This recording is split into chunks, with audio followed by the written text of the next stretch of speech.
સ્વર્ગીય પૂર્વ વડાપ્રધાન રાજીવજી ગાંધીની આજે જન્મ જયંતિ, એક એવું વ્યક્તિત્વ કે જેને આ દેશમાં ટૂંકા સમય માટે વડાપ્રધાન રહ્યા, પરંતુ આ દેશને એટલું બધું આપ્યું કે આજે આપણે સૌ એનો લાભ લઈ રહીએ છીએ। આજે સોશિયલ મીડિયાની જે ક્રાંતિ ચાલી રહી છે, આ સોશિયલ મીડિયા, ઇન્ટરનેટ, ટેલિકોમની ક્રાંતિ એ કોણ લાવ્યું? એ રાજીવજી ગાંધી લાયા। યુવાન પ્રધાનમંત્રી બન્યા અને એમના જે સપના હતા, એમને કહેવાય કે આધુનિક ભારતના સ્વપ્નદ્રષ્ટા, ટેલિકોમ ક્રાંતિના જનક, પ્રણેતા, જેમને 21 વર્ષના યુવાનોને જ્યારે મતનો અધિકાર 21 વર્ષની ઉંમરે હતો, એ 18 વર્ષની ઉંમરે મતનો અધિકાર રાજીવજી ગાંધી આપ્યો। આખા વિશ્વમાં એમનું જે માન સન્માન હતું, ભારત દેશનું જે માન સન્માન હતું, એ દિવસોમાં આપણે યાદ કરીએ છીએ। ત્યારે આજે એમને સશસ્ત્ર નમન કરીને શ્રદ્ધાસુમન અર્પણ કરીએ છીએ। રાજીવમાંથી બે જ વસ્તુ શીખવા જેવી છે।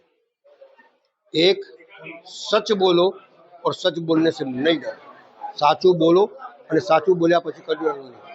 અને જે મનમાં નક્કી કર્યું અને જે બધાની વિચારધારા લઈ અને દેશને આગળ વધારવા માટે જે કાયદો ઘડવો પડે, એના કાયદા ઘડ્યા પછી પીછે હટ નહીં, આગળ વધો અને દેશને મજબૂત બનાવો, એ જ એમની એક થોટ, એક વિચારધારાથી આજના દિવસે એમને નમન કરું છું અને એમની વિચારધારાને આગળ વધારવા માટે મારા તમામ પ્રયત્નો કરીશ।